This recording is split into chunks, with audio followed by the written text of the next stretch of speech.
Now we are asking ourselves the question, how can we create engaged readers?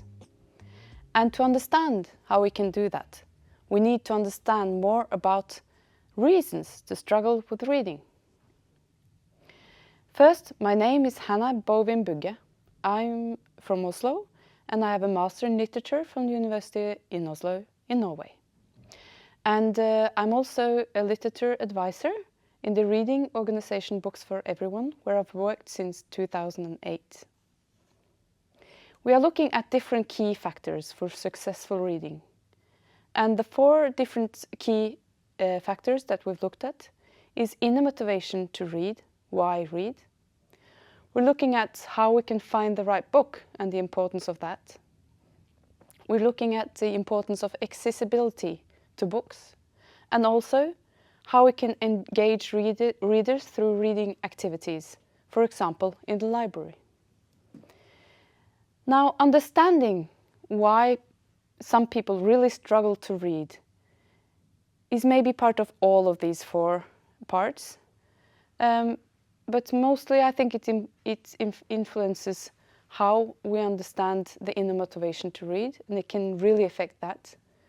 It is also very important when it comes to finding the right book. Because if there's reasons to struggle with reading, we need to understand them, and then we need to find a book that overcomes those obstacles. So let's get started. What are the reasons to struggle with reading? Well, firstly, there's a number of reasons that are somehow connected to each other.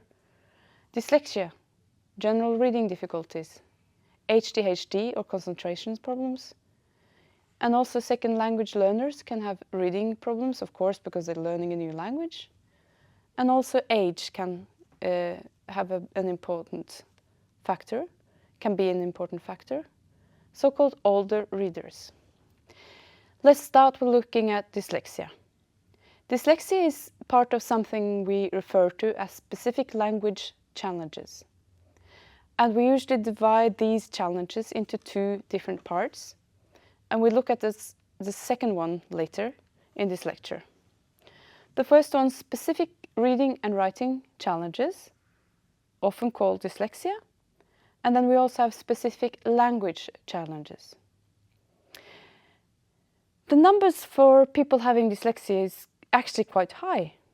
When we look at the numbers from the European Dyslexia Association, they say that between 9 to 12% of the population will have dyslexia and specific learning difficulties. So what is dyslexia?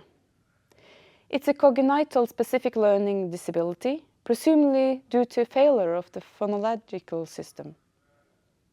And a lot of people with dyslexia also have other reading difficulties connected to reduced working memory, concentration difficulties, and difficulties in finding or naming the right words. Dyslexia can negatively affect your education. A lot of people with dyslexia have low self-esteem, partly as a result of negative experiences at school. And this is very important to remember and be aware of if you're a teacher or a librarian.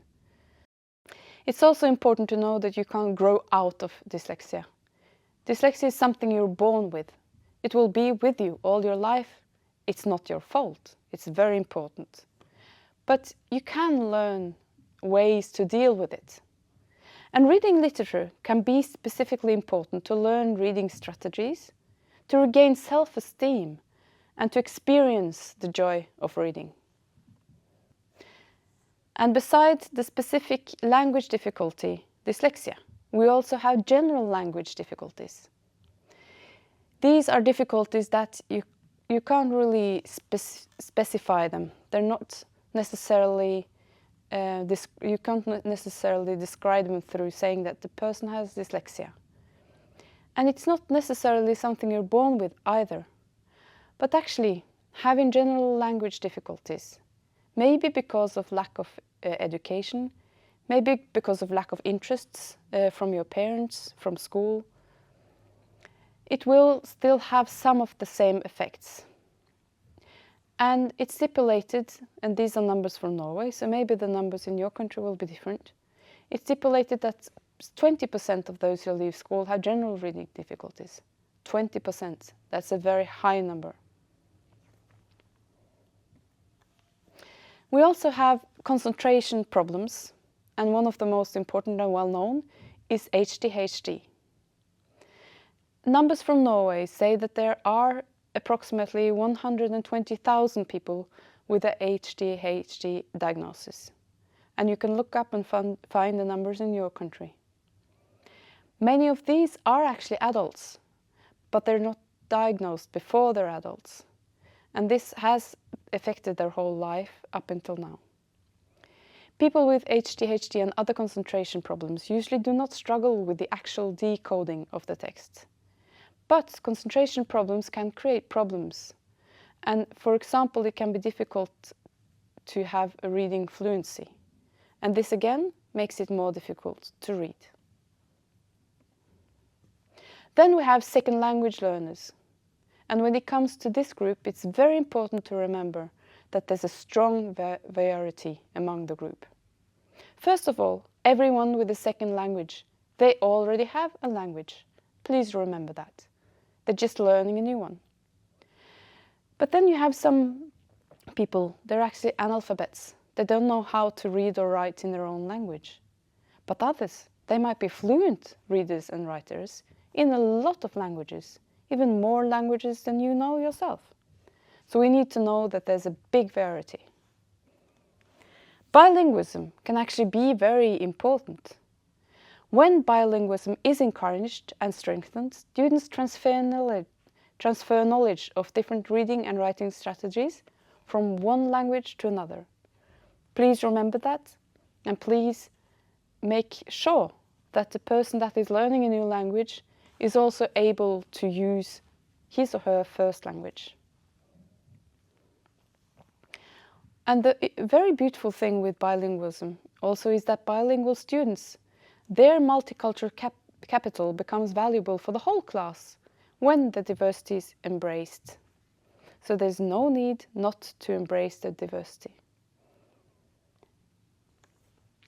Remember also the second language learners, they're actually reading to talk, read and write the new language at the same time.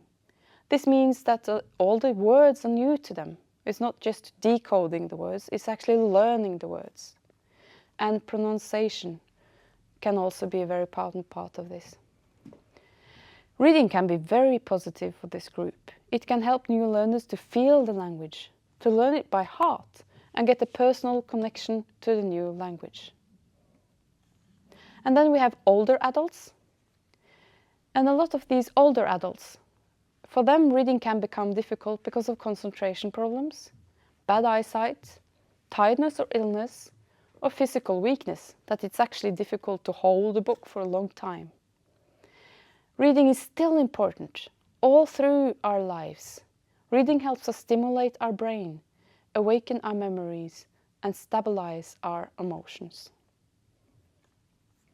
Then we have another group of reading challenges. Another group of reasons to struggle with reading, and these are the cognitive challenges.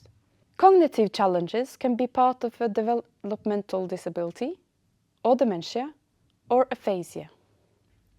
Let's look closer at a group of readers with developmental disabilities. The World Health Organization has this definition.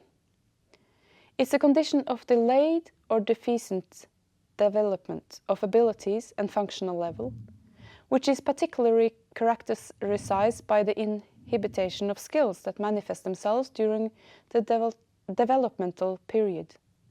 Skills that contribute to the general level of intelligence. And that's cognitive, linguistic, motor, and social. Developmental disabilities can occur with or without other physiological or somatic disorders. So as you can see, these are a lot of issues that can affect reading, and we need to be aware that there's also here a very big variety. So we need a lot of different kinds of books. Dementia. Dementia is an illness in the brain, and dementia can affect the people with the illness in very many different ways. A lot of us probably know about the effect of losing our short-time memory. But it also affects us in many different other ways. We can have problems then to orientate ourselves in time and in space. And we can also have problems remembering words, remembering expressions, and connecting what is said to what is actually meant. And this, of course, also affects reading. Reading can still be very important to stimulate memories and to create a calm atmosphere to be in, because a lot of people with dementia also get quite anxious. Aphasia is a damage in the brain where the part where the language is damaged, and you have to actually relearn language again. And then, of course, reading books can be very important in the process. We also have physical challenges that can affect reading. For example, if you are deaf or hard of hearing, blind or visual impaired. Let's start with looking at people who are deaf or hearing impaired. It's very important to be aware that these are two different things. If you are deaf, you actually have a language that is very different from the written one. Sign language is a language that is seen. It's a visual language. It's a full-scale language, fully developed. It's just you can't write it down. And then you have hearing impaired. They often use signs from the sign language to underline words that they are reading or words that are being said. And that's quite different because it's actually using signs in the written language or spoken language. When it comes to visually impaired or blind people, they feel the story. When it comes to visually impaired, you can use black print, that is very black writing on very white paper, or silhouette images. When it comes to blind people, they use braille, which is a felt kind of writing. And you can also use sensory images, or you can use sound. And now let's return to the specific language challenge that we talked about first of all. These are people who use symbols to communicate and read. Symbols instead of letters. It can be symbols like widget, PSC or bliss. And then we have other reasons to struggle with reading. First of all, reading demands concentration and time. Maybe we don't find that concentration or time in our everyday life. Smartphones, social media, these can also be reasons to struggle with reading. We struggle to pick up a book because we always pick up the smartphone, and social media takes a lot of our attention. Illness can be another reason. We feel too tired to read. Lack of education and outer motivation, that people don't inspire you to read, or lack of inner motivation. So let's look closely at the inner motivation because it's so important.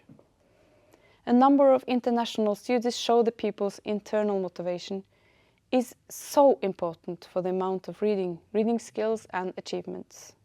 So, there's a number of reasons to struggle with reading. This should not stop us. We should learn about the challenges, and then we shall learn to overcome them.